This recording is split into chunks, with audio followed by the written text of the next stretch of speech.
জাহাঙ্গীরনগর বিশ্ববিদ্যালয় ক্যাম্পাসে গাঁজা মদসহ যে কোনো ধরনের মাদকদ্রব্য সেবন এবং ব্যবসার বিরুদ্ধে নিষেধাজ্ঞা আরোপ করেছে বিশ্ববিদ্যালয় প্রশাসন। এছাড়া শিক্ষার্থীদের র্যাগিং করলে সাময়িক থেকে চিরতরে বহিষ্কার পর্যন্ত করা হবে বলে জানানো হয়েছে।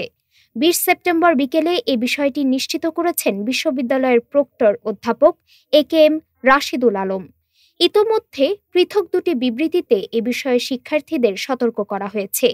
বিবৃতিতে বলা হয়, জাহাঙ্গীরনগর বিশ্ববিদ্যালয়ের ছাত্রছাত্রীদের জন্য শৃঙ্খলা সংক্রান্ত অধ্যাদেশ ২০১৮-এর ৫-এর দ অনুসারে কোনো ছাত্রছাত্রী বিশ্ববিদ্যালয়ের ক্যাম্পাস, বিভাগ, ইনস্টিটিউট, আবাসিক হলে দেশি বিদেশি মাদকদ্রব্য যেমন মদ, গাঁজা, ফেনসিডিল, হিরোইন, ইয়াবা বা অন্য যে কোনো ধরনের মাদকদ্রব্য পান, সেবন বা ব্যবসা করতে পারবে না।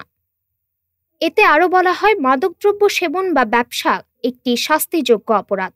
অপরাধের মাত্রা বিবেচনায় এর জন্য সর্বোচ্চ শাস্তি বিশ্ববিদ্যালয় থেকে বহিষ্কার কিংবা আর্থিক জরিমানা অথবা উভয় দণ্ড হতে পারে। পৃথক আরেকটি বিজ্ঞপ্তিতে বলা হয়, জাহাঙ্গীরনগর বিশ্ববিদ্যালয়ের ছাত্রছাত্রীদের জন্য শৃঙ্খলা সংক্রান্ত অধ্যাদেশ ২০১৮-এর ৫-এর ধারা অনুসারে বিশ্ববিদ্যালয়ের হল, বিভাগ কিংবা বিশ্ববিদ্যালয়ের অভ্যন্তরে যে কোনো জায়গায় টিজ, র্যাগিং, নির্যাতনমূলক কর্মকাণ্ডে অংশগ্রহণ করা যাবে না। এ ধরনের অপরাধের মাত্রা অনুযায়ী সর্বোচ্চ শাস্তি সাময়িক হতে চিরতরে বহিষ্কার হতে পারে।